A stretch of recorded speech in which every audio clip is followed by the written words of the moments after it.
গরম গরম হাঁসের মাংস আর আটার রুটি খেতে কার না ভালো লাগে। ওয়েদারটা একটু ঠান্ডা থাকার কারণে চলে গিয়েছিলাম কাওড়াকান্দি ফেরিঘাটে খিচুড়ি খাওয়ার জন্য।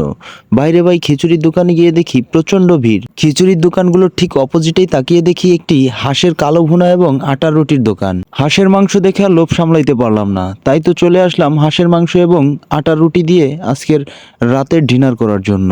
হাঁসের কালো ভুনার কালারটা যেমন সুন্দর ছিল, তার থেকেও বেশি ভালো লাগছিল হাঁসের মাংসটি খেতে।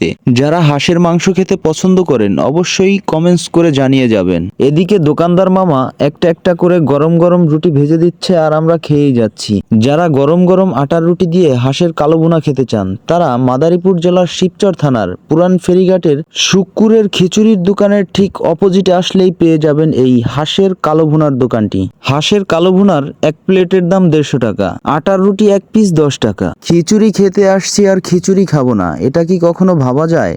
তাই তো আটার রুটি আর হাঁসের মাংস খেয়ে শুক্কুরের দোকান থেকে এক প্লেট খিচুড়ি এনে সকলেই মিলে ভাগাভাগি করে খিচুড়ি খাচ্ছি।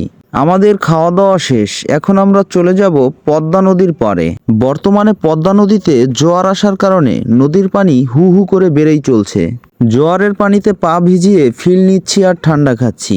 এই ভিডিওটি যদি আপনাদের ভালো লেগে থাকে অবশ্যই বেশি বেশি করে লাইক কমেন্ট শেয়ার করে দিবেন।